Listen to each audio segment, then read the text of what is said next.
Welcome to Certificate Course in Dialogue Studies 2023-2024, Week 5. We are very stoked to have with us Dr. Tarushikha Sarvesh speaking on settler colonial interests and effects on indigenous gender dynamics. Dr. Tarushikha Sarvesh is Assistant Professor of Sociology at the Advanced Center for Women's Studies, Aligarh Muslim University. She specializes in developmental sociology, gender studies, multiple marginalities, and social exclusion. She focuses on caste and culture studies from a gender perspective. Currently, she is directing an ICSSR-funded project on people's lived experiences in Conflict Zone of Kashmir with special reference to women and youth. She was also a co-investigator in a research project with funding from Massey University, New Zealand, titled The Outbreak of Online Education in the Growing Digital Economy and Digital Gender Divide Issues. Her areas of interest are cultural studies, gender studies, theories of justice and development. She has been regularly contributing to various journals and books. She also often writes in popular media platforms such as Newsclick, Firstpost, The Wire, The Print, The India Forum, The Telegraph, and News 18. We welcome you, Dr. Tarushikha. I would like to share with our participants that you were very popular last year, and in fact, some students actually wrote to you as well about how influenced they were with your talk. And your topic is extremely important in the current scenario where we are actually talking about a caste census, and we would love to hear you. So the floor is yours. You have 2 hours approximately for the talk, and you can take question and answers either in the middle or at the end as you wish. Thank you. Thank you. Thank you so much, Pragya. Nice to see you again. And thank you for such a generous introduction. Some of my projects are over, but of course, writing continues. And now I'm directing another project on Indigenous communities, cultures, and knowledge systems. So that's the new development that we have right now. And also with People's Rural Archives of India. So we're trying to work on endangered languages of certain ethnic groups. So that's the latest development. And in line with my current research also, and of course the past researches, plus the larger questions, since we've been dealing with a lot of theories, and I feel theoretical understanding gives us a framework to understand and analyze things, and we need some frames, whatever the frame you're using. So it's always better to have multiple frames, because as I was discussing with another friend of mine from TIS Hyderabad, Shahul Amin, he's also teaching sociology and culture and historicity there. So we came to this conclusion that we all have to be historically informed and contextually situated to have a better understanding of things. And it's true for all the issues. Whatever issue we take up for research or for our own understanding, even if we're not completely submerged or immersed in research, but this phrase, I think it's like the key phrase, historically informed and contextually situated. So from here, I had given 3 readings, but I'll take up one for our current discussion, which is, I'm sure all of you have the reading. If you can open it in case you haven't, I'll give you 5 seconds. So this one on settler colonial origins of intimate partner violence and indigenous communities. So it will give us a frame to understand things and discuss, because in this reading, 4 frames are already discussed, and the final frame is of the settler colonial frame for understanding various issues, dynamics, which were in some ways, maybe due to oversight or certain reasons, were not looked into by other theories, or if they were looked into, but they were not extensively worked on. So we'll start with this. I had given you readings on post-colonial representation of African women. There was another reading. It was an overview of literature in one of the readings on settler colonialism, but this one we'll talk about because it has more detailed engagement with the idea. So settler colonial origins of intimate partner violence in indigenous communities. So we are using one factor, the intimate partner violence, to understand the larger context of settler colonial origins and the impact it could have. So it's not a final take. Even the theoreticians don't say that it's a final take on understanding anything. It's just the extension of other frames of understanding, which can be thought of together, or depending upon the context, they can be applied. So all of you have read it, or there are some people who haven't gone through or just skimmed. Is anyone there who has read it cover to cover? No? All right. No problem. So before that, I'll also, and how many of you are into research, PhD, or are looking for research prospects? How many of you? That is Tulika, Saida, Swati. All right.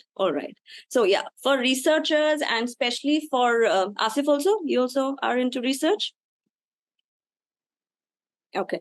So for researchers, I'll talk about these 2-3 terms I'll throw at you. Sensory ethnography is one term. Sensory ethnography, for example, if you're not, I'm also trying to introduce you to the idea of decolonial methodology, which is being understood as more less hierarchical relation between the examiner and the examined, or between the researcher and the participants. So how to break that hierarchy, how to at least reduce the gap, which is not fully possible, but we can only be in pursuit of that. So sensory ethnography gives you that understanding how to deal with it, for example, and why you should immediately make notes and write how you felt about being on the field, where it comes in researcher reflexivity. Because when you're on the field, for example, right now when we're talking to each other, we're also having intellectual experiences, but also bodily experiences. Right? Our body is also creating some memory for the future or for current understanding and engagement. This bodily memory is lost. The moment you're out of sight, the moment you're out of the field, the bodily memory you tend to lose. At that moment, you might feel emotional about something. You might be able to feel the stress in your body, but later it'll only be part of your intellectual experience. You can only, it'll be difficult to find words for it. For example, if you're trying to understand trauma in a community, or if you're trying to understand the long-term impact of certain, for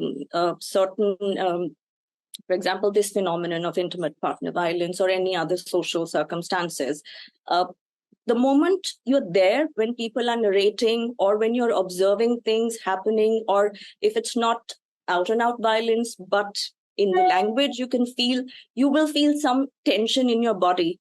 But the moment you're out of that context and circumstance, your body will tend to free itself from that submerged or immersive experience, as they say. So this is called sensory ethnography, which you have to understand your own body. People's subjectivity is equally important. Earlier, especially in statistical methods or in most of the quantitative methods, not to discount those methods or discredit those methods, but only to enhance those methods and researchers' experiences, we are trying to incorporate mixed methodology, which is more closer to decolonizing the idea of research and reading into the social circumstances of people and experiences. So to increase the expanse of that methodology, it's important to understand your own experiences as a researcher, which counts as reflexivity, and the subjectivity of the participants.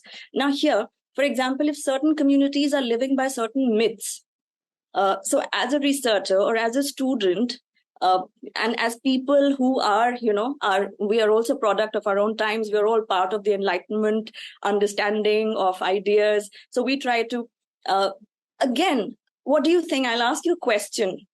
When we say rationalize things, what do you understand by that? For example, if I tell you that I live by certain myths, let's say some morning rituals, right? So there might be certain communities which live by certain rituals which don't go down well with you. or we don't tend to understand in our own understanding of life, world, and experiences because we're not sharing intersubjectivity with them. What would come to your mind? How would you process it? The myths that people live by. What would you say that no, this is inappropriate? How will you process it? Anyone? Ma'am, can I answer? Yeah, sure. Okay. So if I look at somebody who believes in myths or maybe superstition or anything, I don't think I play any part to judge that person. It's just that that is the thing that they have learned all their life, and that is their belief. So I might find it awkward for a moment because that is entirely an alien thing for me. But I don't think there would be any point of judgment or making any sort of rash argument or comment on the person just because they have been following it. That I think that is what rationalizing it. Right, absolutely. Now let's take it to the field. So this is on our everyday practice that we try to keep ourselves at a distance. But when you're in the field and you feel that somebody is lying to you, or you feel that no, it's not making sense, what would you do? How would you document that?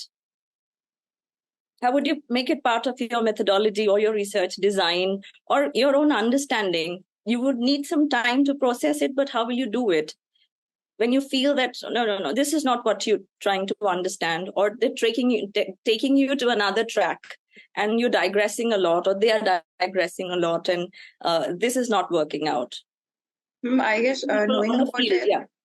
knowing about their historical ideologies or something, we could figure out, we could ask their ancestors or maybe the documents and stuff which are available. Then we could cross check and know if whatever they are saying is authentic or not.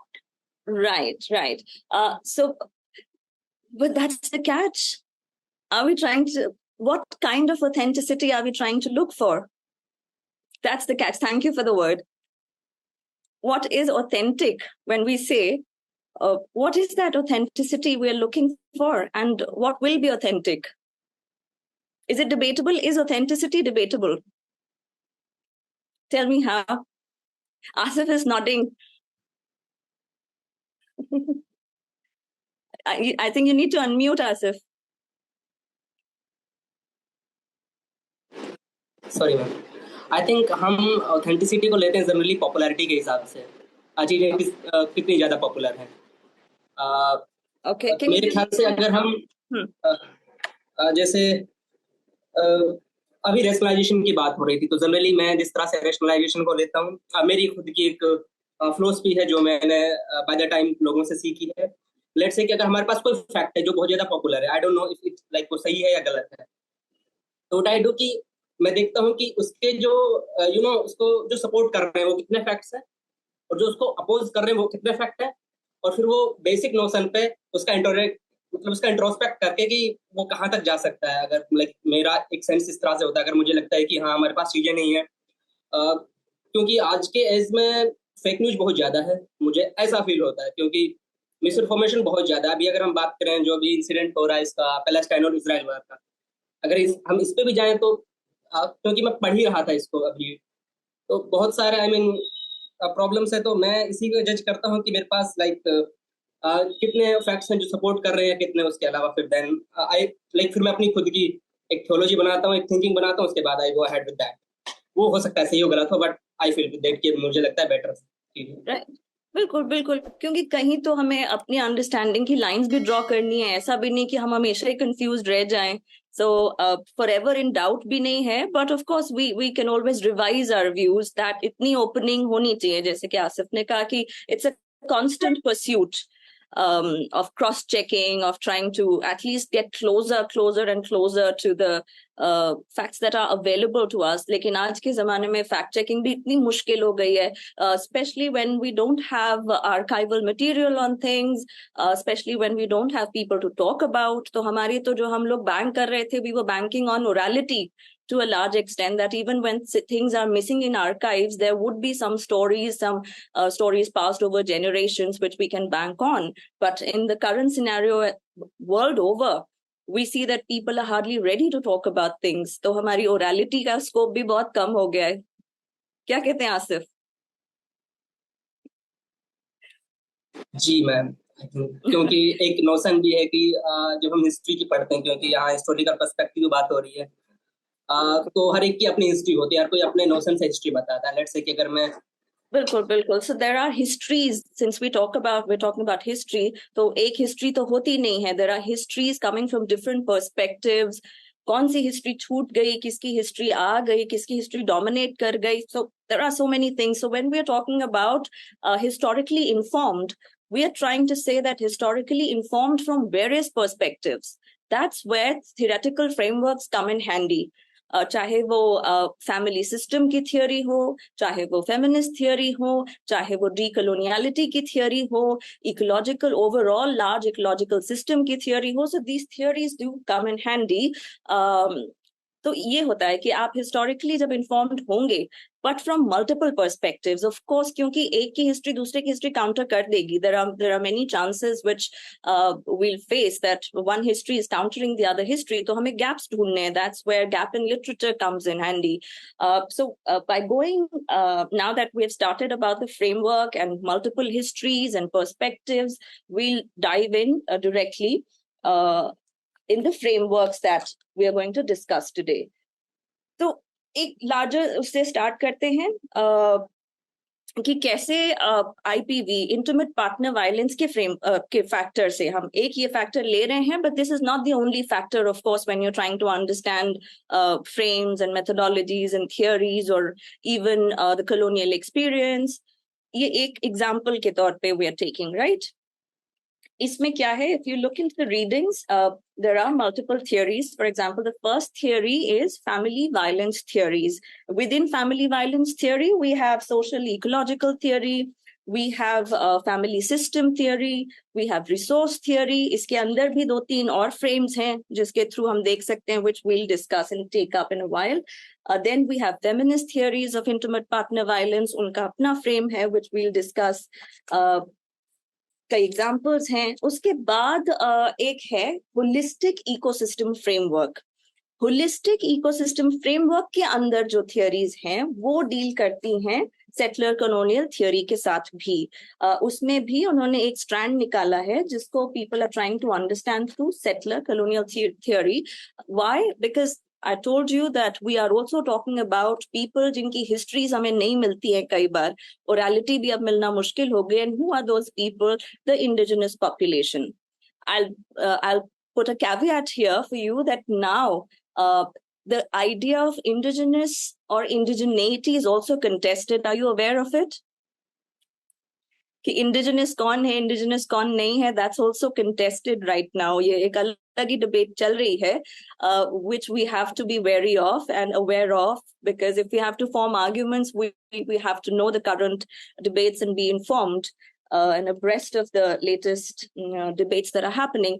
But यहाँ पे हम एक understanding के लिए among us we'll try to stick to the definition of, for example, यहाँ पे अगर America का example लिया जा रहा है तो हमें यहाँ पे थोड़ी सी clarity मिल जाती है that we are talking about the indigenous population in that continent. एक हम ये broad understanding के साथ चल रहे हैं, and we're not getting into the debate of indigeneity and who will be counted as indigenous and who will not be counted. वो frame हम नहीं ले रहे हैं, so don't get confused.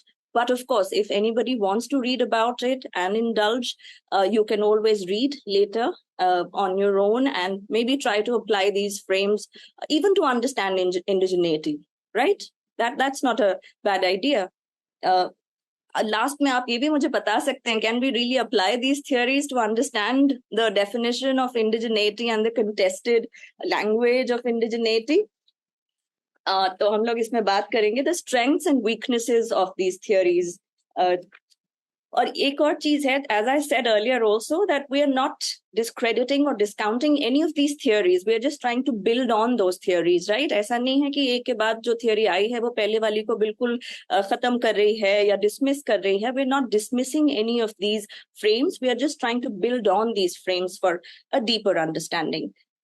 ठीक है, तो ये है कि कुछ चीजें हैं जो factually prove हुई हैं statistically. If you see page number 2, of the reading that I'm talking about, they have talked about certain statistics, ki kahan pe, where we see intimate partner violence being reported more, or where the statistics show that there's an increase in intimate partner violence, or the documentation of intimate partner violence is there. So there are two things. That if you read findings from a 2016 report examining results of the 2010 National Intimate Partner and Sexual Violence Survey, found that 2473 adult women who self-identified as Indigenous, American Indian, Alaska Native, 84.3% had experienced any lifetime violence, and 55.5% had experienced physical violence by an intimate partner. When you see the sources are given, अच्छा, इन चीजों से पहली बात, statistics पे आप कितना believe कर पाते हैं? एंड बिलीव करना तो पड़ेगा, स्टैटिस्टिक्स गलत तो नहीं होंगे बहुत ज्यादा, until they're of course fudged a lot. लेकिन अगर हम statistics reveal, what are the things that statistics reveal? और क्या चीजें हैं जो statistics reveal नहीं कर पाती हैं, या क्या limitations हैं, जो social factors होंगे, कुछ cultural factors होंगे, जो कि documentation में hindrance हैं या deterrence हैं, ऐसी क्या चीजें हो सकती हैं? जैसे मान लीजिए हम आज के दौर पे crime against women में अगर cyber crime लें, तो साइबर क्राइम हमें पता है होता रहता है, there are lots of things, उसमें भी multiple kinds of crimes are there, लेकिन क्या है सबसे बड़ी वीकनेस उसको डील करने में? रिपोर्टिंग उतनी हो पाती है? Do you think it's easy to report? So tell me the factors that cause hindrance in reporting. What could be the factors? Are they specific to women, or they are specific to cultural identities, social factors, economic factors? What kinds of deterrence do we see when it comes to reporting? Because we have laws, we have things, most of the countries do have, we also have international laws and mechanisms. So when people say that, what's the problem? Why can't you go and report? So is it that easy to report? No, most of us believe it's not that easy to go ahead and report. So that's the limitation of statistics also, though we have in India also, we have NCRB, we have in different countries their own system of reporting and documentation. But if reporting is not happening, then statistics would reveal a limited understanding of the ground realities. So with that clause, if you go to the last paragraph of the reading, these statistics likely underestimate rates of IPV, since Indigenous women may be more hesitant to report crimes of physical or sexual violence and IPV to tribal and non-tribal officials. For example, Kennedy and Prock, their study is quoted here, identified the role of stigma for female survivors of intimate partner violence, sexual assault, and child sexual abuse, and noted that some mothers may not disclose IPV victimization for the fear of losing custody of their children. So there are multiple factors. That is why context matters, as we said, that it has to be contextually situated when you're trying to study something. It cannot be removed from reality. Statistics have to be embedded in reality, and that is why we also have to see the limitations and the margins that might be left out of the statistical analysis. That's why qualitative studies, again, come in handy, because in qualitative study, every case also matters. You can have a case-based study. You might not need a big pool of a sample. Of course, it does require, it's not saying that you don't need a sample size, but sometimes even aberrations or the skewed projections also matter in qualitative studies. They also take into consideration. And that is why, again, when we're trying to understand and humanize the field and humanize statistics, as we say that qualitative studies also humanize the field and humanize statistics. For that, we have to understand the field very well, or for understanding an issue, or when you're reading something in the newspapers, that's why you need to know the background well, and the limitations, the cultural limitations, the economic limitations as projected here, that there could be many factors.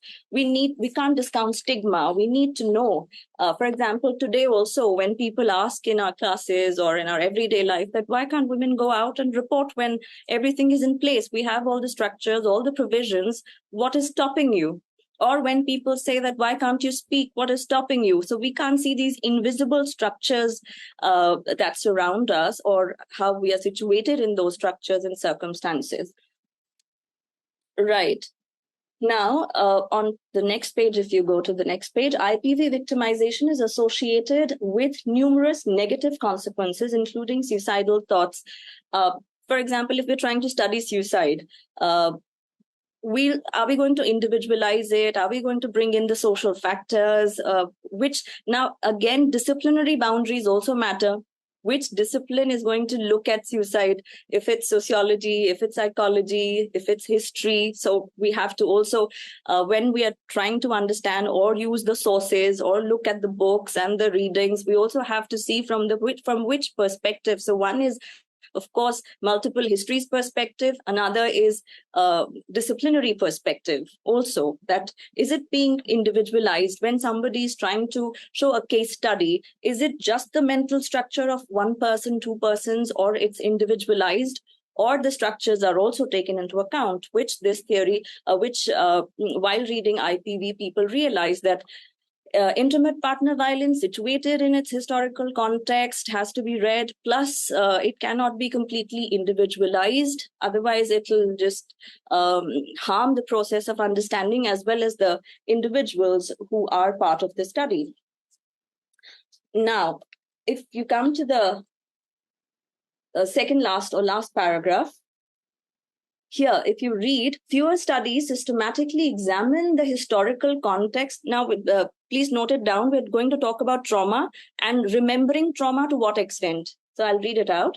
Fewer studies systematically examine the historical context through which IPV victimization and preparation can be understood to originate from the impacts of an ongoing structure of settler colonialism, historical trauma. Historical trauma, I want you to note down, and the reshaping of the indigenous gender relationships within a patriarchal structure. Through settler colonial control and exploitation of land and labor, power structures are rendered and deployed in ways that naturalize the political, cultural, and social marginalization of indigenous population. Here we talked about historical trauma. All of you noted? And the things that I read to you about exploitation of land, labor, normalization of power structures. So what role does trauma play? And to what extent? And till how many generations are we going to be governed by our memories of trauma? Is it going to be forever? We'll never be able to come out of it? What do you think? Anyone? Historical trauma. Ma'am, I think generational traumas are like curse, I guess, and it takes lots of healing and stuff, because let's say what I have learned from my mother, all the myths and all the beliefs that she has. So it would take lots of courage for me to let that go, because end of the day, she is my mother. She has given me birth, and I cannot question her beliefs and stuff. So yeah, generational traumas and historical trauma, I don't think it is possible for an entire community or maybe a set of people to let it go, because it does take a lot of courage, I guess. So yeah. I don't think that is feasible when we talk about large scale an area or anything like that, right?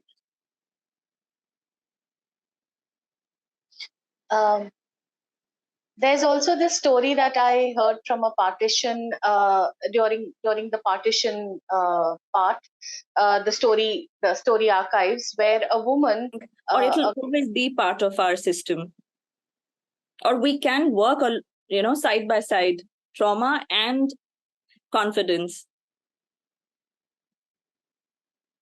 So when you're reading people and when they are narrating their histories, their past, as Tulika said, what are the things that you're going to, as a researcher or as a person who's listening to those stories or those experiences, how are you going to process it? Are you going to give, the pivotal frame will be trauma or anything else, or trauma will supersede?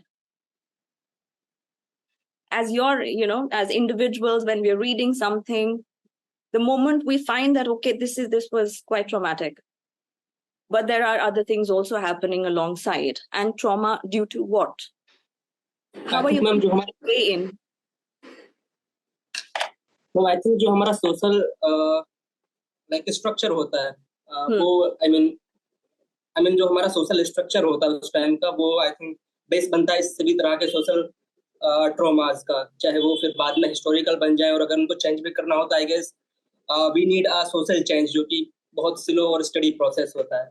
I mean चीजें time लेती हैं, but I think one of the way जिसके through हम उसे खत्म कर सकते हैं मे बी एजुकेशन, क्योंकि तभी हमारे सिर्फ मिथ्स और बाकी जो चीजें वो ब्रस्ट हो सकते हैं. Otherwise it will take long time, क्योंकि at the end of the day ये सोशल स्ट्रक्चर का पार्ट है और सोसाइटी को चेंज करना बहुत मुश्किल होता है. Like it's very slow and steady. Right. Acha, there's another possibility. Do you think there's this possibility also that as researchers, because in academia we are accused of a lot of things, sometimes it is said that we keep reminding people of trauma. So that's another accusation that we're dealing with. So do you think that we remind people about trauma even when they are trying to forget? But the way we document things or the way we talk to people in our conversations, does it lead to, concretizing the memories of trauma and documenting? So what is the balance that we can think of so that it doesn't, does reverse effect on the communities or the people we're talking to? Because sometimes people say that, okay, I don't want to talk to you about this. I want to forget it. But we provoke people to talk about it. So, but it's important also. So I'm just throwing these questions at you. These can't be answered immediately, of course, but these ideas are there which are floating, and we have to be careful and conscious of the realities that they pose and they project. So again, dealing with traumas, my only thing of mentioning about trauma was the intention to introduce you to the various ideas that are there, people who question academics or journalists for concretizing the memory of trauma, or is it helping people vent and creating a space for them? So the purpose of documentation also matters, and that's why it's important to include the communities and understand. Sometimes it is also called a method where you get your work reviewed by the community. Some communities who are able to assert, they ask the researchers or the journalists or the people who are indulging in certain conversations and issues, they ask them to show their work and discuss their work. But most communities don't.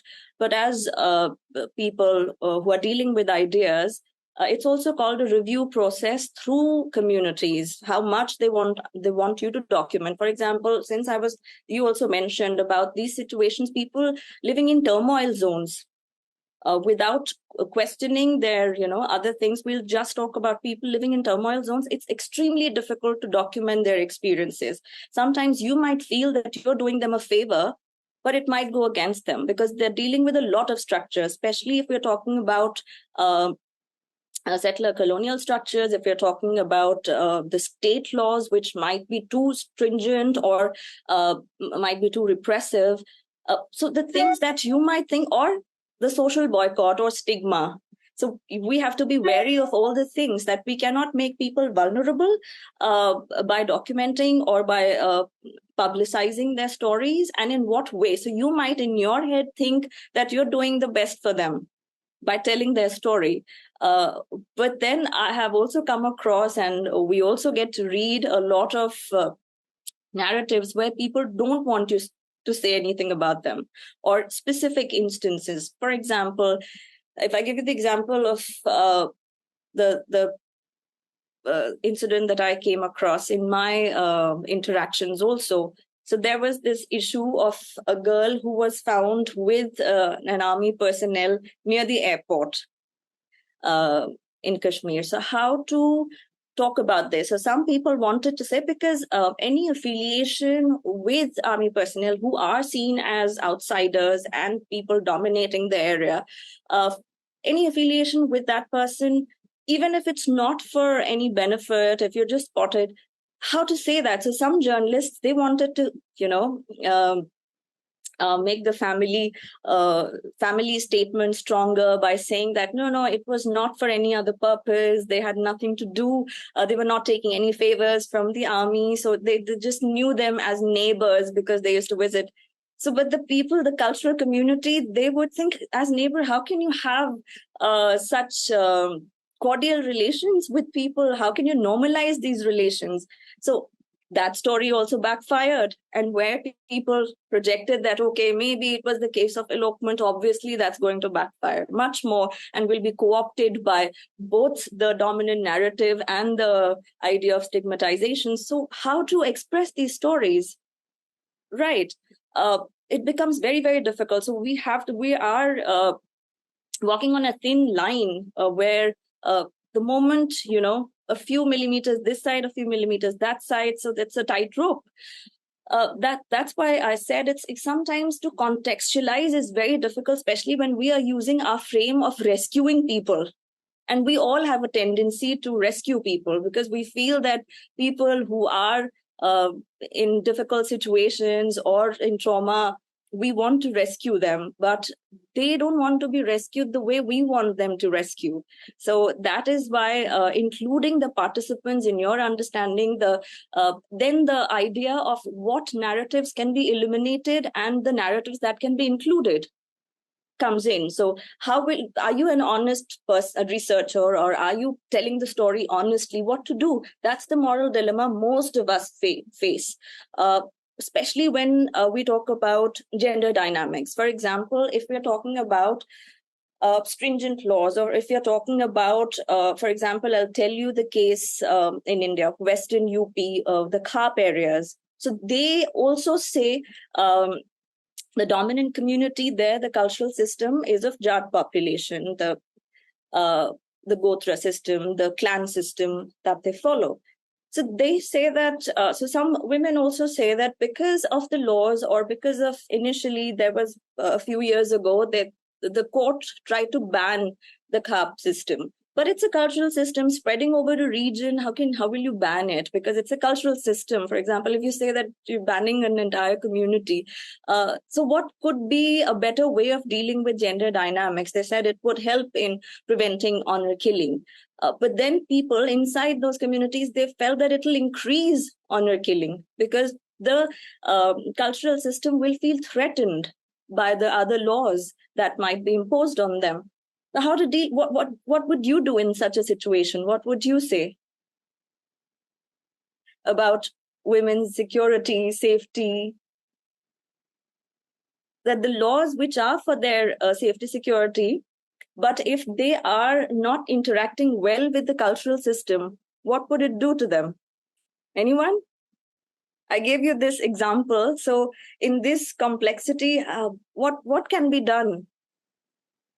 Can we say that the laws that have emerged from outside should not be applied completely, and only the cultural system has to deal with it? What can be an interface? What can be a meeting point? Anything that comes to your mind? Yeah. I think a proper communication with them, a proper dialogue and meeting with them, sitting with them, discussing all the factors and what is their perspective of for the things, what is our perspective, the laws we are trying to put there. I think that has to be clear, and specifically creating a safe space for them, building an understanding so that they also feel safe to share their perspective and stories. So Sonal, I'll act like I'll be the devil's advocate here and throw another question. From distance, it sounds perfect. That's the ideal situation, right? But what if, let's say, I am that community, let's say, assume, hypothetically. I would say, Sonal, but the dialogue that you're trying to have with me, the intention is to convince me of your ideas and your system. You want me to be part of your system. It's just a veneer of a dialogue and participation. You don't really want to listen to me. No, the intention is not to impose anything, but even to listen to what you are saying and finding a way in the middle, how to deal with that. Okay. Yeah, what, Max, can you do? But of course, you can try to convince people and you can try to accommodate certain systems. Maybe it might sound jarring to you initially, but of course, some entry points we need, right, to incorporate certain things of that community and that is why it was extremely important to see women's participation. Not that all women or all people automatically start thinking independently. We have to be wary of the system that not all members or not all women or all communities which are marginalized, it's not that they'll start thinking independently immediately, but we do need to incorporate people on the margins, be it in terms of gender or communities, ethnicities, at the cost of feeling that it's not a rational way to go ahead with it, but we need to incorporate because there is no other entry point. To have entry points, we need to incorporate certain issues initially at least and give importance to those ideas which matter to people. So then the research also comes in. For example, here also they have given an example of the communities which were not monogamous. I'll come to that page. I'll tell you the page number. For example, some indigenous communities which were not monogamous, but monogamy was imposed, right? But then there were some women who were also inside the cultural systems, who were also opposed, who actually liked the system of monogamy. But monogamy was imposed. How would you see this situation? As it is favoring women, or what is it? What's the larger impact of it? Even when some women support the non-monogamous system or the monogamous system. So it's divided, but it is being imposed from above. As we saw in some of the, I believe even if they try to impose anything, I think women are going to do what they want to. Like the ones who believe in monogamy, they're going to follow it. The ones who don't believe in it, I don't think they're going to follow it. So, now we come to the word agency. Okay. Where does agency count? So we need to understand women's agency also and their negotiation. So it's not just, it can't be completely black and white, and we cannot leave things to black and white understanding. And we cannot blame women for choosing what they're choosing, or anybody for that matter, because they are negotiating their realities, they're negotiating their lives, and so they'll try to find the best possible solution for them. Agency happens at 3 levels broadly. At the level where there is less consciousness of the kind of agency you have, then at the level where you gain the consciousness, but you don't have the power to do anything, to exercise it or to change it or to change the structure or influence the structures, but you're conscious. So at this level. And then 3rd level is where you're conscious and you can also exert pressure or resistance or influence on the structure. So at these 3 levels, if we see agency, women are constantly practicing these 3 levels of agency in their everyday lives. And so are Indigenous communities. So there were certain women who felt that before the imposition of this law, even in societies where son preference was there, and if people preferred women who could produce reproduce sons, and they wanted to have another partner so that the family could have sons, but they all lived as family. The moment things were imposed, drastically changed the reality for women. So for us, it might sound that, that's liberatory, but it created further problems for them, because then people had to leave their wives and they could not live as family. So we also need to understand the importance people are giving to certain situations and values and how they're negotiating. So are they completely eliminated from the system because of a certain law? Or what's the impact of that law? That law might sound liberatory, right, initially. But when you look at the impact, so there we have to, as researchers or as people who are trying to understand things, we also have to understand people's subjectivities, to what extent and on what all ideas they are placing their value, right? What are the things? Are they valuing domesticity? Are they valuing family life more than something else? What are the things that they're valuing? They prefer to be with their children or with the other family members, or being eliminated is liberating them and they can have more choices, right?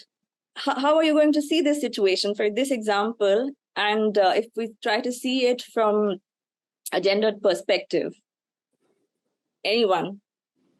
What is coming to your mind when we are talking about this case?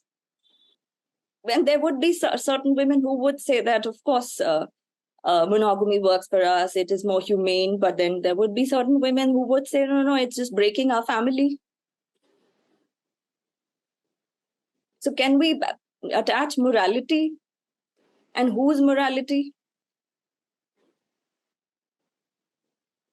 But as a researcher, what will you say? Or if you have to document, let's say as a writer, researcher, storyteller, anything, as a reader, how will you express this? Here it's easy to discuss, but when you come to writing and having a dialogue with people, people will misinterpret your ideas. Whatever you say, they will try to look from this binary lens of good or bad. If it's a good idea, it's a bad idea. So what would be your process? What will be your starting point? How will you convince people that you're not trying to rationalize it here? You're just trying to document people's subjectivity. But as a researcher, as a reader, is it possible to completely disconnect yourself and your being and your thinking and the frames, mental frames that you have developed all your life? How would you do that? Ma'am, I think we have to be unbiased and then carry on with our research work. We have to be unbiased because we ultimately cannot make everyone happy. The women who are supporting monogamy, of course, bringing any change is not a one-day task. It does take lots of time. क्योंकि इतने time से अगर damage हुआ है, तो it would take exactly that time or more than that duration to make things right. I'll just stop you here. Tulika, you use the word damage. Should I take my word back? No, I'm asking. So you just use the word damage here. What's your understanding? Okay, my understanding of monogamy and stuff. Okay, so let's say you just gave an example ki if there's a family and there are lots of people, okay, like multiple partners and stuff. So I don't know, it might be ethical for them and might be unethical for other people. I would not want to give any suggestion because then you'll point out whatever I say. But then I'm just trying to play devil's advocate here. It does make sense now. It does make sense. But then, okay, we have to take all the people's perspective, all the women's perspective, and we have to be unbiased in our research if I am being a researcher on this topic. So somehow I have to let go of my morality. whatever I believe, I have to keep that in a corner and just portray and just depict whatever is right and whatever is happening to those women, basically, and their perspective. If they really don't believe in monogamy, so it doesn't matter. Okay, it's their call. It's ethical for them. And yeah, like how you said, they have their own subjectivity. So they definitely must have some explanation to justify how this is right. So yeah, no judgments or anything. Dr. Tarushikha, can I have a small word? Yeah. So, you're talking about this has brought a lot of articles back to my mind. So one of them is about, Tibetan polygamy. And where I would just like to share with the participants that, a woman marries, more than one man of the same family. So two brothers, they will marry. And the reason is because during winters, the work they do, that is lumbering, that is that's dangerous to life. So invariably men get killed.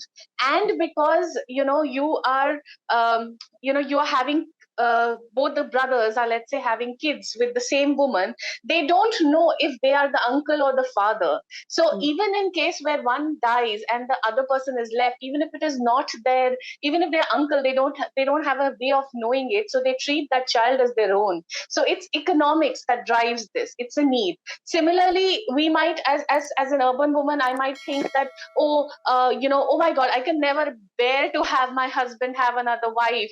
But the water wives in Maharashtra, in the Vidarbha region, which is for them, when they are pregnant or they are old, they still need water. So they need a younger woman, a younger wife of their husband, to kind of do that work for them. It is survival. So, we cannot sit here I can't sit here in my sofa and judge a person who is out there. I used to judge, for example, cousin marriages, which is so prevalent in Pakistan. And at one point it just struck me that, and then I saw this really good relation. So one of my Pakistani friends had a very a very annoying mother. He got literally blood pressure with the kind of the way she was. But his brother, he got married to his mama's daughter, and I saw how wonderfully that woman merged into his family, and the mother was really nice to her. So then it came to me, if my niece just came and started living with me, I would have no problem. So there are reasons which drive these decisions, and we need to also see the context there. Absolutely. We have many other tribes. Ma'am, can I please raise one question? Yes, of course. Yeah. Ma'am, you just gave an example about a woman who has a younger woman, who calls a younger woman just to take care of her own self, right? So what is your view about this, ma'am, Pragya ma'am? Because this is like letting go of morality, or maybe suppressing morality just for your convenience. Because it's not convenience, it's survival. What morality will you bring if you're dying? Even that younger woman needs a certain societal break. But she's letting go of her husband just for that, comfort. I mean, it doesn't make sense to me. Sorry. Exactly. Wonderful discussion. Thanks, Pragya, and thanks, Tulika. These are the dilemmas, but we have to deal with it. How are we going to deal with it? Absolutely. Jonsar Bawar community, they practice polygynandry, where there are multiple wives, multiple husbands. It was for protection, it was for agriculture, it was for resources, it was for keeping land together, and many other factors. But later, when the economic system changed, or when the lands were reduced and the different laws came about, so many family members were not required. And then we saw that most of the women, some women, it's documented that they were sent away for, to work as sexual workers in Delhi and other places. So when the system is jolted, what happens, and who is at the receiving end?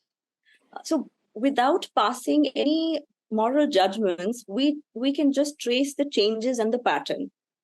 And we can see that who is more vulnerable in which context.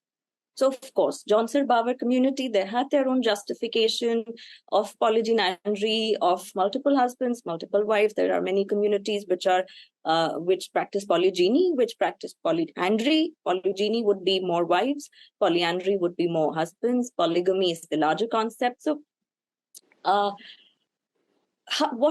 is the system working for people? How is it working out for people? And when change happens, and change happens externally due to external factors, when change happens due to external factors, what happens to the gender dynamics? That's what we have studied and the researchers are working on, that when change is imposed externally or external factors are influencing, a change in dynamics, with the land system, with the resource system, access to resources reduced, change in dynamics of governance, how is it affecting gender dynamics? So even when something is difficult to process, as you said, Tulika, and the examples Pragya gave and the examples that I'm giving you, it might not match our sensibilities and morality. But it shouldn't match. Why would it match? That's why relative understanding is important. Right, the cultural studies, the whole thing Stuart Hall talked about was about this, that most of the things won't match. Our sensibilities won't match with our parents, or even if they match with our parents, sometimes they might not match. They might match with grandparents and not with our parents. So sometimes the whole generational gap theory is also not working, right? So we're not here to match our sensibilities. Otherwise, the world would be homogeneous. Right, we're not trying to impose things. The only thing we can do is we can understand, as Pragya also said, the political economy of things in their historical context and how things were working for people. Right? They're not coming to us for solutions. If they come to us for solutions, we'll think about it. Right? They're not coming to us for solutions. We can only what is the larger and why at all are we doing researches or discussions or trying to deal with ideas to understand the world around us and to learn lessons and to see what happens when certain changes occur. So all the sociology of change theories would also tell you the same. The historical context theories will tell you the same, that this is the maximum we can do. That understand things contextually. Sometimes they say that contextually, in fact, radically contextual, because the moment you change one bit of the narrative, the whole thing topples and it turns around. So radical contextualism is one factor. And of course, historicity matters and changes. Of course, we've seen that in Johnson Bower community, when change happened, when the laws came in, where indigenous people could not control certain resources, the governance, the political dynamics of the community changed, the economic dynamics changed, and they also led to the change in gender dynamics of the community. And then we saw that the larger morality, because people are in sex trafficking, in human trafficking, why do we say that so many women, and women especially of the vulnerable communities or vulnerable segments, we also have to see the pattern. So people who are vulnerable also, what is the demand? All of us have bodies. Why are women's bodies more in demand for trafficking?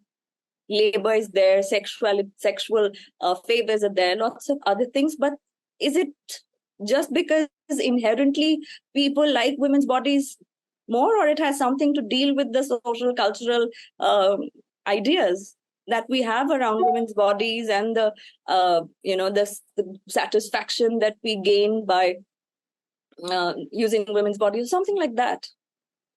So we can only see the effects of things, and then eventually what leads to vulnerability. So many theoreticians who are also looking into colonial morality or looking into decoloniality, they would say that the changes also bring in certain moralities which were very different from the moralities in the indigenous communities. But the effect of the change and the ushering of the new morality made certain people more vulnerable.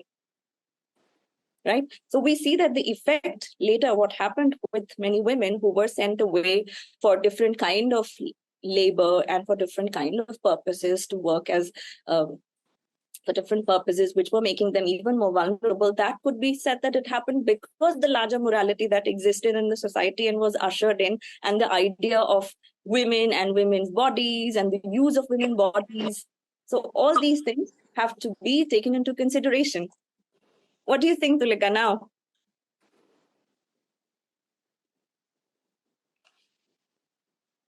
Ma'am, could you please be specific with your question? Because I think about not matching the sentiments and morality, or not being able to process it in our mind, certain ideas. As you said that, it might be convenient, or then Pragya said it might be more economical. Or ma'am, it makes sense. I hope I did not offend you or anything, Pragya, but I couldn't resist. I had to ask that question. Of course, it's needed, and we have to deal with these questions on a daily basis. It's an important question, because within ourselves also we're dealing with it. Many times we say, no, this is not done. Right. The easy statement is this is not done. There are many things which we feel that there has to be a boundary here. But how? I would like to add one thing. Yeah. So basically, like you said, that these women who are being oppressed and they are used to being oppressed, and bringing any sort of change or any sort of law. I mean, laws basically. They're oppressed. Yeah. But basically, they're laws. Okay. Get me behind the bars, huh? No, ma'am. So basically, the laws that are to be brought up to make any sort of changes, you just mentioned that would make them vulnerable. If I'm not wrong. Because of what? Because of the new morality that is ushered in. So it's difficult to understand. I understand you. The new morality that is ushered in. For example, if I come to your house, you are having certain systems. There is a kitchen somewhere. There is a dining room somewhere. Your living room somewhere. Right. If I say that, no, it's not according to certain ideas, it's not working. But for women, if for anybody, let's say if the kitchen was closer to the dining room, but if I say that, no, it should be outside somewhere, right? Because there is smoke, there are things, and if the chimney is not there, so it will cause problems. So I have put you, and if women are working in that house, for example, but otherwise there is no threat, but the larger community, the people like me who enter that area, they are coming with this sense that women have to be more secure because women are more vulnerable, their body, because in our society, let's say that if we bring in, let's say, the popular word Victorian morality and how women's bodies should be, because that's my morality, right? Now, when a woman from your family moves out to that kitchen, I would say there has to be a social kitchen somewhere else and not inside your house. When you are going to that kitchen, here now, because of my morality, I have made you vulnerable, because now I will maybe harass you, while other people in your society didn't know that women can be harassed. But in my society, people knew that women can be harassed, but you're not prepared. So you might not understand that this is harassment. You might laugh it off and not even process it later. And this society will feel that you're encouraging them. Because in your society, harassment didn't exist. In their society, harassment existed, and they saw that women who don't respond or are not very tough with them, they're encouraging this behavior and they're liking it. So they would say that you asked for it. You're understanding that how my morality interacts with your morality plus your process. You're not able to even process those ideas, so you can't even deal with those ideas. Later in generations, then women from your community will also start fearing it, fearing going out. Understood? Makes sense? This was just a very, very simple example. I understand things are more complex in real world. It was just to explain it to you to a simple example. Of course, things are very, very complicated, and that's why situating things and positioning things is very important. It was just to explain it to you, right? To just bring in one perspective. So here we see, if you come to, I'll take up in reverse order. I'll tell you first about the settler colonial theory so that we don't lose time, because this is one thing that I wanted to deal with. And then I will also talk about the limitations and strengths of other theories. So in settler colonial theory, it says that feminist theories who tried to understand the gender dynamics, they couldn't deal with it holistically. That's their contention. And the family system theory, they say that, of course, there is a family system and certain dynamics which work to keep family together. So that's the whole purpose, to keep things together, to avoid conflicts. Like cooperative conflict theory would also talk about it, that how conflicting interests, are resolved through cooperation. So all those things are there. Then it talks about family ecology, the processes, the system of resources.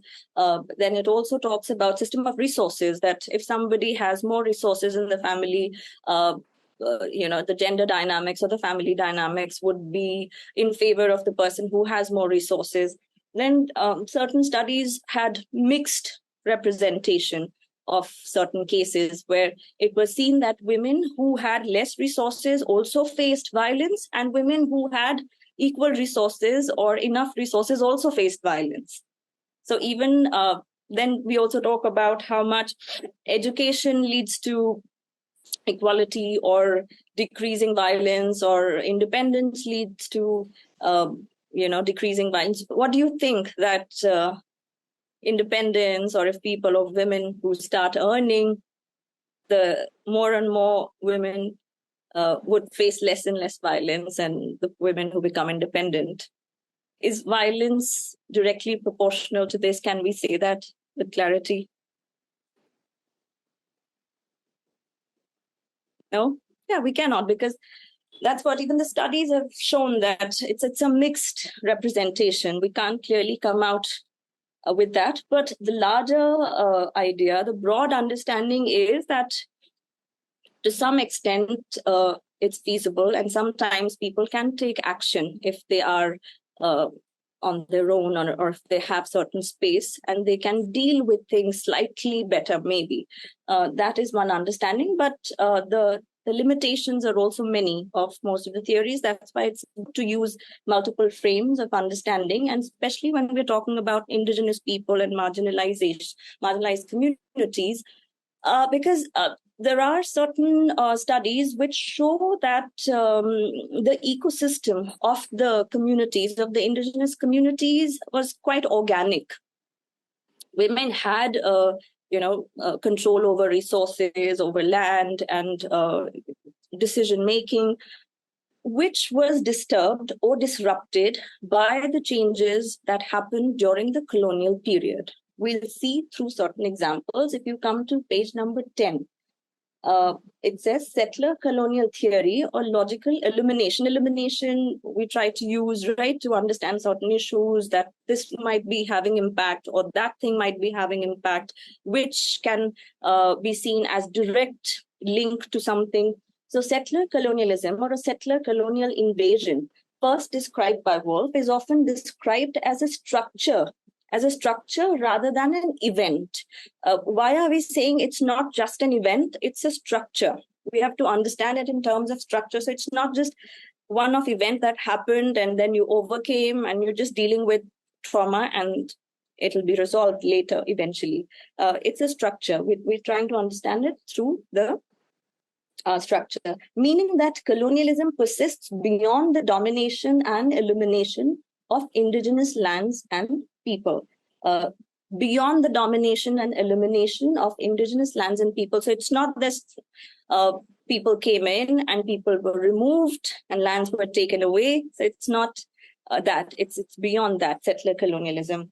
The classic colonialism could be this, but the settler colonialism is different, as they have explained. So if you come to the next page, they have explained the difference between classic colonialism and settler colonialism. So they identify key distinctions between what they call classic colonialism and settler colonialism, most notably classic colonialism's continuous reproduction of the subordinated statuses of the colonized and the continued exploitation of material resources and labor. So classic colonialism would want to reproduce subordination. All right. But settler colonialism, however, differs in that settler colonialism is intended to supersede rather than to reproduce a colonial rule of difference. They want to eliminate the difference. You're getting the point that classic colonialism would want to maintain the boundaries, reproduce the structures of subordination, labor exploitation, land exploitation. But settler colonialism would want to bring more similarity. Right? Here. Anybody who's confused about it? About the difference between the two? Or we'll go ahead and see. Right. So settler colonialism, however, differs in that settler colonialism is intended to supersede rather than to reproduce a colonial rule of difference. More specifically, settler colonialism illuminates the concrete ways through which the colonial logic of elimination seeks to eradicate and replace existing systems with those of settler society. So supersede versus reproduce boundaries. So here they're superseding. So it's like a forced assimilation where people also forget. They also start believing that this was there since time immemorial. They forget the historical disruptions. They forget the changes that happened over time. So people, they get assimilated. So initially it would be forced assimilation or imposed assimilation. Later people might forget. That's why sometimes memory matters. That's what people say, that memory matters, but then it should not affect us to the extent that we become further vulnerable. It should be our strength, not the weak. Memory shouldn't be our weakness, rather our strength. So this is one point. Now, in this page itself, they have talked about this, about the idea of monogamy and the cultural systems that we were talking about. Here, if you want me to read it out again, I'll quickly do that. A settler colonial theoretical framework enables us to examine how settler colonists have sought implicitly and explicitly to disrupt and erode indigenous populations through conquest and disease, to erase indigenous knowledge, language, and customs, through forced assimilation of indigenous children and adults, and to render invisible the ways in which many traditional indigenous gender norms characterized by non-monogamous and non-patriarchal relationships were replaced by Western patriarchal gender structures.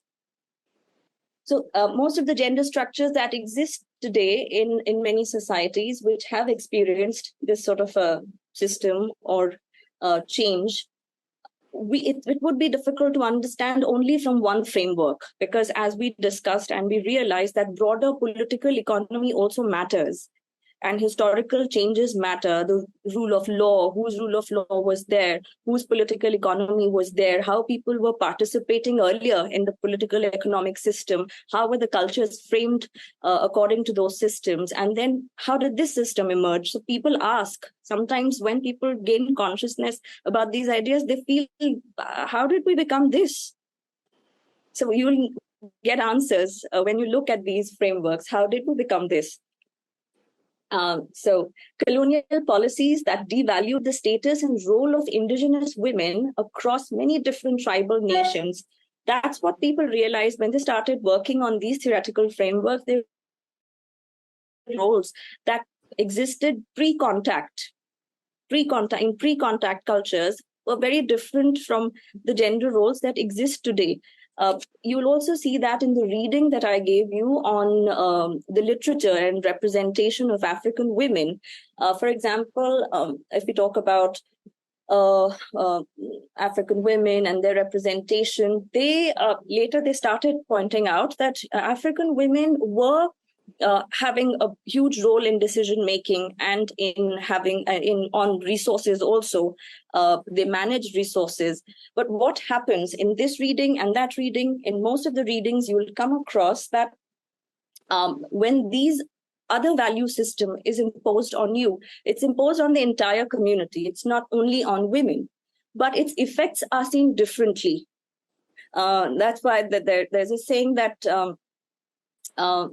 women's bodies bear more examples and context than men's bodies. So if we go by that understanding, we realize that, for example, what happens when the whole community is subjugated, right? The whole community is subjugated. Women are not specially subjugated by the value system or the laws that are brought in or ushered in.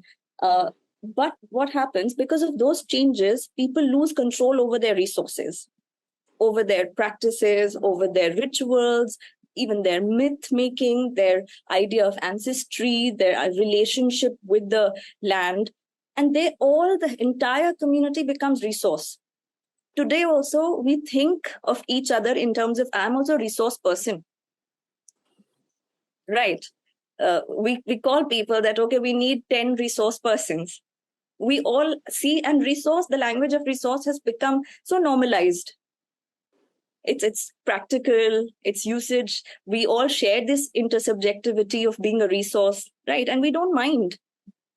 We don't see that, is it reification of our being? Right? So that's what happens when everything is seen as resource. And when the pattern of relationship is changed, be it in terms of land, resources, natural resources, again, when everything changes, then as we saw in other communities also, which we were discussing with Tulika and Pragya, when these larger things change, the larger dynamics, relationships change, then people, for example, women who also had control over those resources and systems. And then, as we saw, that the morality that is brought in and the laws according to that morality which are brought in, we see that, according to that society or that contextual or cultural understanding, then their status goes further down. So even when they are decolonized, those structures remain because the laws remain, the understanding remains, and the things have changed forever. So we need to revisit. It seems that we're stuck in a loop. We are going on correcting the wrongs, and we are going on committing, and every solution turns into a problem. And we feel that we're stuck in a loop, and we're going round and round, and it's always a circular argument that we get stuck in. So this is what happens. So it's not that, through this framework or through this theory, you will be able to answer all the questions or all the issues, but it just adds a perspective that in certain contexts, it's important to see how history was dealing with the ideas and the changes, and how people were adjusting to those changes, and what those changes did to the people and the dynamics within the cultural systems. So do you want me to further explain? I'll quickly come to this page and then we'll get into our discussion. So on page 13, there's an example which I'll quote quickly. For example, in examining the contemporary intersections of colonization, racism, gender, and environment of Karuk tribal fishermen in North California, the researcher identified the material and symbolic impacts of settler colonialism on Karuk traditional gender norms and practices through what Norgard describes as colonial ecological violence. First coined by Bacon, Karuk lifeways, traditional knowledges and practices have been threatened not just by the genocide of 1850s, but into the present through forced assimilation. This is particularly evident regarding Karuk fishing practices, which have been threatened since the 1960s by the construction of dams that divert water resources and also create adverse ecological conditions for Chinook salmon reproduction. These ecological colonial practices affecting the indigenous communities of the West Coast parallel the genocidal practices occurring on the Great Plains through the extermination of the buffalo. So then they have given another example. So this is what happens. So now the ecology is changed, the system is changed, the system of resource management is changed, and people are losing control over their land, water, and the things that they claimed always. So these are the examples. Now, if we go to the next example, as Nogard et al. Find in their interviews with both Karuk fishermen and other members of the community today, the consequences of settler colonial land management policies and the criminalization of traditional practices. In India also, we've had tribes which were criminalized, and the laws were made according to the laws of the understanding that certain tribes were criminalized then, but they were denotified. But even after being denotified, in popular perception, they are still considered as criminal tribes, and they're not trusted, not just in our perception, but the everyday life consequences and the reality also that they face is dependent on the perception that was created, right? And the laws were, even when they're denotified, their status hasn't really improved drastically. The consequences of settler colonial land management policies and the criminalization of traditional practices have not only impacted physical access to fishing, but also have impacted the construction of masculine identities. Now, with this, I'll stop. I'll just explain the difference in masculine identity. In masculinity, which we understand as a universal idea. What is masculinity? Quickly, in 5 seconds, and then I'll bifurcate it. What is your understanding of masculinity? Because there's one indigenous understanding and then the understanding of other cultures which impose their idea on different cultures. So, but what is your present understanding of masculinity? Anybody? Attributes of a man, or what certain attributes that make a man, basically. Okay, so what are the attributes that make a man in your understanding or the popular understanding? And that the gender becomes attributes. Sorry. The gender attributes that the society have given to a man and a woman. Give me a few characteristics. Yeah. The man being more macho, the more less expressive, being the breadwinner. There are many characteristics that being aggressive, being rude to people around you. So that makes a man more masculine, maybe. Where is Asif? Men being rude. Right. Of course, that's the popular understanding that even if you're rude, if a man is rude, that's forgiven and accepted. But if a woman is rude, she is reprimanded and rebuked much more. So that's the difference in consequences of your behavior that we have. But if we see this community, Karuk community, so there the idea of masculinity exists, but it was not that harsh, and how it changed over time. So here it's mentioned that Karuk masculinity is tied to responsibility, not only to one's family, but also to the community, that men are responsible not just for their families, but to other larger community as well, particularly to the elders. The inability to fish and to provide for others has had negative impacts on men's identity construction. Consequently, Nogard found that while the Karuk identified masculine activities of fishing and hunting have been increasingly denied by the state-enacted ecological management practices, substance abuse, violence, and lowered self-esteem and loss of identity have proportionately increased. So loss of identity, so certain identities which were not really affecting people as much. For example, if women are also dealing with certain resources, men are also dealing with certain resources, they have divided their responsibilities. Now, don't forget, I'm not saying that certain conditions might not lead to something, right? They might be, they might create the soil for things, but we are here dealing with intimate partner violence specifically. So keeping that in mind, that didn't exist in those communities, largely, as the researchers show and the sources show. But later, when the resources, when their control went and their identity formation, it was disrupted, then they had to control something. Because controlling, in terms of control was in terms of responsibility. And then that space was gone.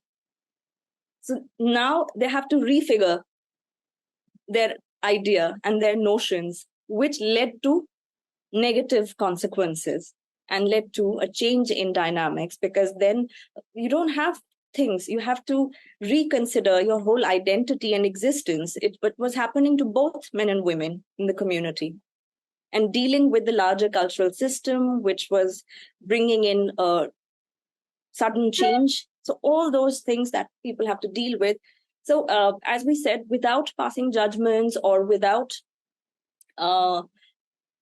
thinking that, okay, this should have happened, that should have happened, or even without really, because now I also want to know from you, because we don't want to spread hatred. We don't want that, different cultural systems should be hated, or it should be always remembered as such, as a divide between the cultures who, came and did something to different cultures, but how to deal with it. So my question to you starts with this. Our question answer starts with this, that in academics, do you think, are we creating hatred by bringing these theories of settler colonialism or colonialism? What will it do to people, or will they be co-opted for hatred? Do you think there is scope of being co-opted to spread further divisions? What's the purpose? What have you gained from it? Let's open it up for discussion. Ma'am, what I think academia basically does is understand something holistically and understand a problem in its multidimensional ways.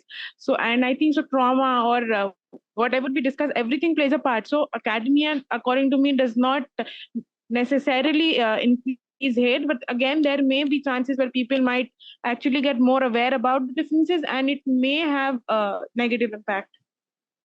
It may have, so there's potential. So we've opened the doors, we've opened the Pandora's box. Now what to do? Anyone else?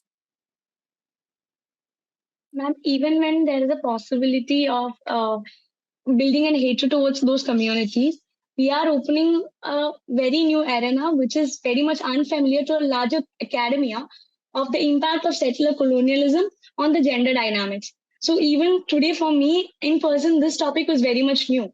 So I was thinking how this was connected. But going throughout this discourse and listening to it, I can understand that it affects each and everything, even their gender identity, even the construction of their gender identity. So what I believe is that studies, researchers, and academic interest on such topics should be more encouraged, so that we get to learn, better understand, comprehend, as you said, within the historically informed and contextually situated perspective. So that is what, as researchers, as students, we should develop in. So I think this would definitely build us to in a better comprehension of such ideas, of such impacts, and to better policy making in the end.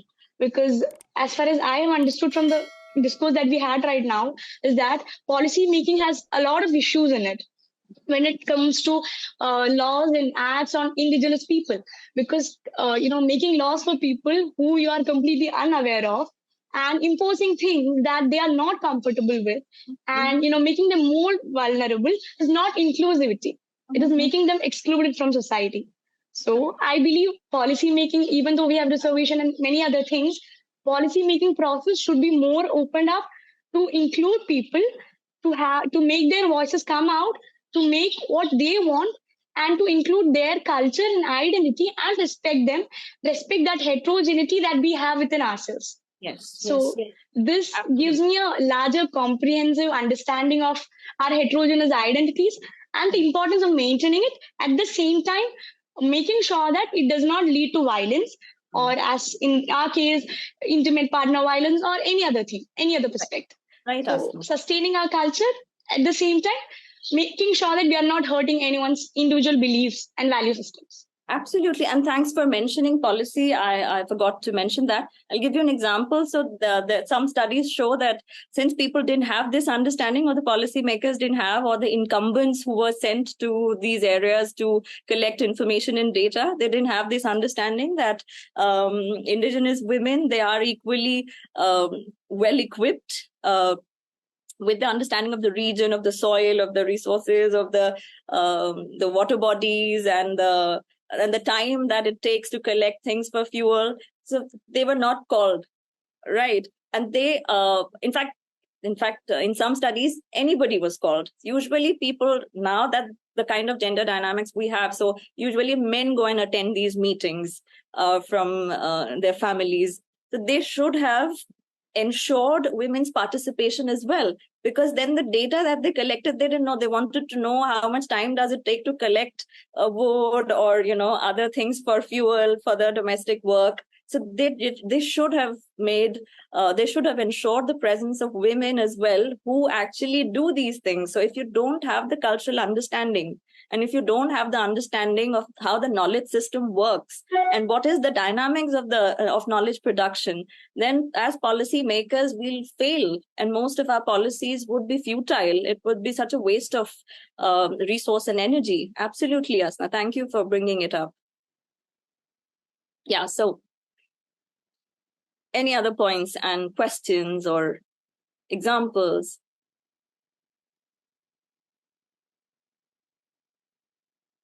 Ma'am, can I say add something to that? Yes. Okay. So basically, ma'am, I believe this entire historical conceptualization, basically, historically being informed. So I read this somewhere. I was having one of the discussion with my fellow scholars. So we were discussing about Pythagoras, how his theory came, and before that, 1500 years before that, somebody had already come up with the idea. So basically, he sent me one of the quotes, and I would like to read it out if that is okay. History consists of a corpus ascertained facts. The facts are available to the historian in documents, inscriptions, and so on, like the fish in the fishmonger's slab. The historian collects them, takes them home, and cooks and serves them in whatever style appeals to him. So basically, about all these communities that we have talked about. So these people, what if the amendments that have been made, all the rules that have been made, they have been made according to one gender specific abilities, like we read on the same page where you were reading it out. Masculine activities include fishing and hunting, while feminine activities include preparing food and parenting children.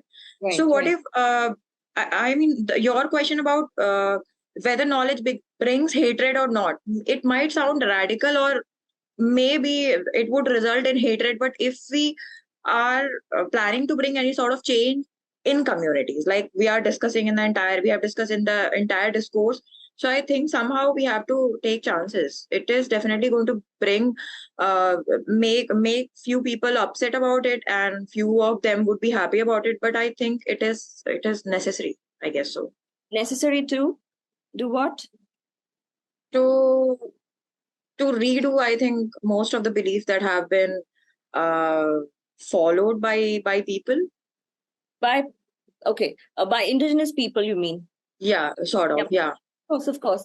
Of course, we have to. That's what I'm saying. We have to deal with ideas, but for that, we have to know the ideas.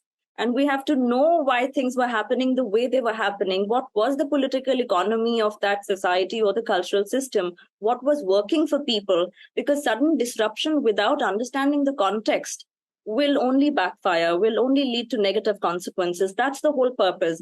Nobody is recommending that nothing should be questioned and things are absolute and forever. Things are never absolute and forever. Things will be questioned. Many people will question within their cultural systems. For example, if I give you the example I gave you of Western UP, the Jat community, the Khap community, they believe that, and within the Khap systems, people sometimes are not aware of how the system works. Culturally, there are different categories and communities. So there are scheduled castes, who are known as scheduled caste, Dalit communities, there are Muslim Jats, but all are, brought within the framework of the Khap community or the Khap culture, which was of the dominant cultural system, which was of the Jats. But we also need to know how certain things were further incorporated and how the communities were incorporated in the larger system, let's say, of the Bharatiya Kisan Union. What was the political mobilization that happened and brought people into the fold? And what was the intention? Was the intention to bring people in the fold really to deliver justice, or to make the justice delivery mechanism available to them, or was it only to bring, make them part of the larger political community for mobilization, for number? So that's why we need to problematize, to locate the problem correctly, even if we think that something is problematic. And even when the community members, or maybe partly some community members, feel that, okay, certain changes are needed, there would always be different in voices and concerns and interests. But for even that, we need to locate the problem correctly. How are we going to locate the problem correctly? Today, we'll say, let's say if the DAT community says that, no, CAP is a very generous system, and it makes available the justice delivery system, the juridical system is available for the Dalit communities, for the Muslim Jats, everybody. Then we need to see the other side of the story. Why were they accepting that system? Was it really part of their historical cultural system? How were they brought into that fold? And how are they subverting the system? Even to understand subversion, since you are, troubled by that idea that, at one place, something is being imposed, either a certain gender's perspective is being imposed or certain colonial perspective, some imposition is happening. That's the dilemma for women, that, they're dealing with this, they're dealing with that. Even to understand that dilemma and to deal with that and to answer and to resolve that dilemma, we need to understand these things. We need to understand things in their context, changes, and of course, resistance, subversion. Subversion specifically can only be understood and can only be directed in the right direction when we understand things contextually and in a historically informed manner. Right? Because, for example, I'll tell you another example. Let's say, because we're talking right now, I'll give you a context also. So there is this idea of sati, okay, which is considered to be someone who fights for her husband, or, rescues husband, or is a pure woman, all the ideas of chastity. So anything you interpret, but sati is believed to be a dominant idea of the dominant communities in India. But when you go to Western UP, in my work, I found that Dalit communities had also developed an idea of sati. And for them, and they challenged the dominant discourse. They said that, how can sati be pure and married at the same time? So even if she's sacrificing herself for the family, for the husband, and she is purifying herself, but they felt that sati can only be an unmarried woman. So they said that in our community, we have better satis. So a Dalit sati is a better sati because she's more pure and she is a social worker. She really works for the community and not just for the husband or family. Right, I'm giving a very broad idea of sati and, a purified woman or a chaste woman, and how the Dalit community tried to subvert the idea of sati. But what is happening to women? Women are stuck in the idea of purity and pollution. Right, to address your point that, of course, we need to see at what level subversion is happening, what symbols are being used for subversion. Yeah. And sacrifice. And sacrifice, the idea of sacrifice, the idea of purity, the idea of social service, the idea of service, and the responsibility, the idea of responsibility, which was seen as masculine in the other culture, which we just discussed in Karuk. Right? So how certain ideas are shifting, characteristics are shifting, are repurposed. So for all that, nuanced understanding of things is required, especially to understand subversion. So that, again, we don't commit those mistakes, the very mistakes that were committed earlier or imposed on people. So are we subverting using the same frame? Or we can have our other frames of subversion and resistance. Right? Yeah, so that's it from my side. Anything else, Pragya, others who want to contribute, ask, discuss? We still have, I think, 10 minutes or so. Anything that comes to your mind? But I hope the purpose is clear. Purpose is not to create animosity or to create further trauma. It's just to understand things and to locate problems correctly, and to use the frames which don't become, problematic again for us. The way we resolve problems should not create further problems.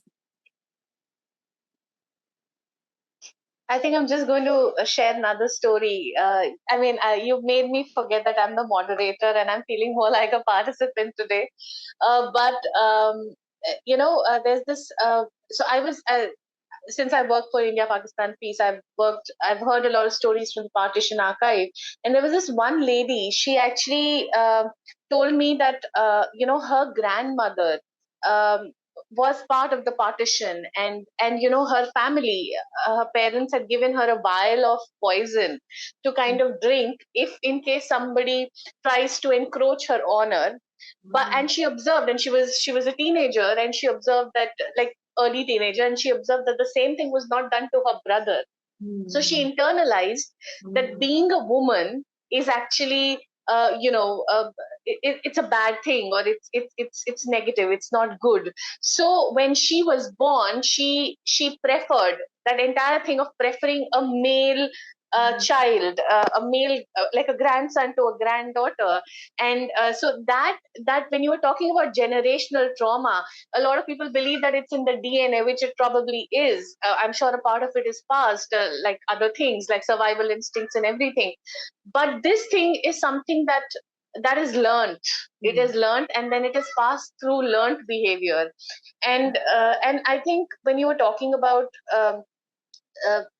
also trauma, talking about trauma, I think normalizing talking about trauma in a community, within the community, is, I think, 50 to 70% of healing. I think it should be done. Whether it probably, there's a process to it, and there has to be more sensitivity, but I think normalizing talking about trauma is important. Like, I think a lot of people during the Nirbhaya case, they kind of realized, when the conversation started, they realized that even your boyfriend or your husband touching you without your consent is paramounts to rape. So probably that is something nobody had, I think normal people had not realized. They had never said no. That that no, they're not called it out for it, is because they don't want to admit that this happened to them.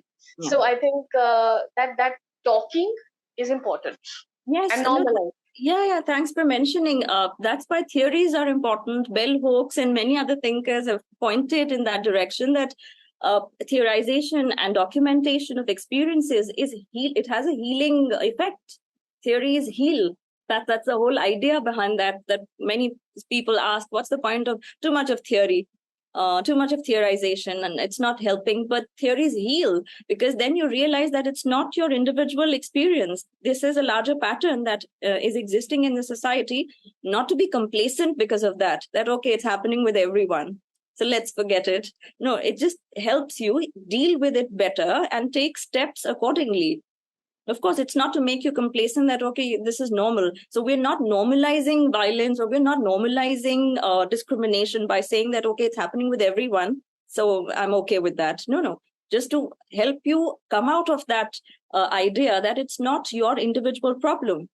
It's part of the larger reality, and we need to see the patterns that are responsible for your experience, and to connect with others. I think in our last interaction, we stopped at that note, and I think I'm glad that after all these months we're able to come back to the same idea, and I'm glad that we're able to bring in these ideas and again have an understanding how to deal with our situation and why theories matter. Of course. And sharing is also a methodology used for the field as well as for the process of healing. Sharing works because many times you feel that, okay, this has happened and now you will be stigmatized if you share it with people. But sometimes, even when at the risk of being stigmatized, if you share, then people also open up. So your people sometimes open up to vulnerabilities. They also share. They also find a safe space for sharing vulnerabilities. Poonam, you want to say something? You've raised your hand. Yes, ma'am. Thank you so much for this enlightening lecture. First of all, And I was just wondering, in that case, like the question and debate we had about policy making, like the idea of imposition comes like, for me, like when somebody is trying to do something for the community from the outside, like government is trying to do something for the community. If there are people itself from that community in the policy making, that might help, like bringing those issues. And also people will not feel threatened, like if they see their own people are being the agent of the change. Absolutely. So what happens? People get confused about it. People feel that no, state should either completely stay away from it. So some would say, but that's not the intention. The intention is to work together, because even we cannot wish away the state system completely. Now that we have it, we have to deal with it. So as you said, of course, if more and more people participate, they feel more confident, they feel that they are in control of their own lives and the things around them and the resources, as we say, for the lack of a better word. Of course, participation matters. And for women, participation matters, because then you can actually have policies which will affect communities and all the members of the communities in a better way in their own circumstances, and will, it's not, they won't be at the receiving end all the time. They will be the people who are calling the shots, who are, shaping their life and experiences, along with, of course, the state system, which should only enhance and not deter people or limit their abilities and capabilities. State system, if needed, it is needed to enhance people's capabilities and not to limit their abilities and capabilities. So then comes the capabilities theory with its own strengths and weaknesses, which will be part of our later discussion. Yeah. So at this point, since you brought up and the role of state and how much the state can intervene, then we have to be wary of it, that the state should not intervene to the extent that we lose complete control. So here it's a catch-22, and we have to be wary of it. To what extent? Sometimes people say that citizens don't have enough agency to really deal with the systems and the state system and the institutions. But of course, in our limited capacities and through these, discussions and mobilizations, we can always be participating in the larger policy framework. Does anyone have a quick question? Okay. So, Dr. Tarushikha, this was a very thought-provoking session. I think you've left everybody with a lot of food for thought. I think this will resonate with them every time they're doing their research or judging, something which doesn't serve their own value system. And I think that is the first point of dialogue, when you question your own biases. Make people curious. Yes. Thank you so much for being with us today. We loved having you, and we had a great participation. I'm sure that everybody else loved having you as well.